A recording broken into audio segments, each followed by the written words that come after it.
Grandpa, can I ask you a question? Of course, my boy. Come and take a seat. Grandpa, how old are you? I'm ancient, boy. Are you older than the internet? Interesting story, let me tell you. I think we're Excuse on a me, winner sir. here, tree. Yes? Do you know what an interstellar molecule is? I'm not so sure. Let me look it up, just one moment.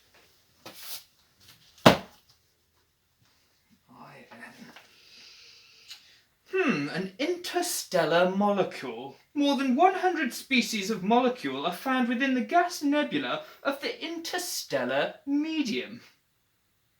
What's this? Internet? An association of computer... No, ridiculous, that will never take. Are you older than the moon landing? Now, again, I must tell you, this is a hilarious story. In 10, 9, 8, 7, 6, 5, 4, 3, 2, 1, lift off! Ooh, are you older than the war? Now, it's funny you should say that.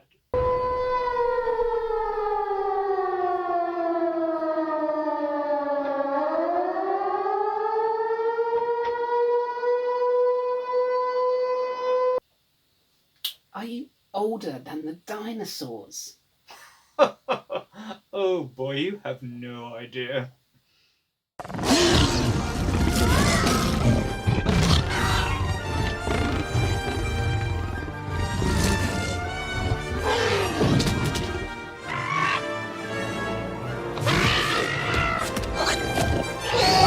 You must be the oldest thing ever.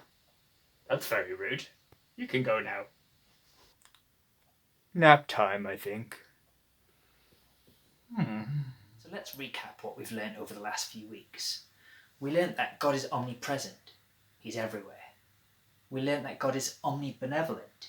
He's all good, he's all loving. We learnt that God is omniscient, that he knows everything. But this week we're going to learn that God is eternal. Now, Mark's grandpa is really old, but God is older still. I mean, we might think, gosh, it's really old to live before the internet, or to live during the war, or to be around at the time of the dinosaurs. But then we might think, oh gosh, God was around before the world began. He must be really old. He must be like a really, really, really old man. But no, God isn't old in that sense. God is the Ancient of Days, but he's outside of time. God isn't constrained by the time that we live in. God isn't old in one sense because he's forever. There was never a time when God didn't exist, and there will never be a time when God does not exist, because God is outside of time. He created time. God isn't bound by the same things that we are. He knows the past, the present, and the future at exactly the same time. God is so much bigger and greater than we could possibly imagine. But one of the most incredible things about the fact that God is eternal is that if he's been around forever, there was never a time without God, and he created our history and our world. The fact that he was willing to step into it through his Son, to come into our world, into our history, to get alongside us, to serve us ultimately by laying down his life and dying for us, to just show us how we are part of God's eternal plan for love, to be part of his family, to be brought into that amazing union that he has, is just mind-boggling. God is eternal. God has always existed, and that is a wonderful truth for us to learn today. God is a forever God.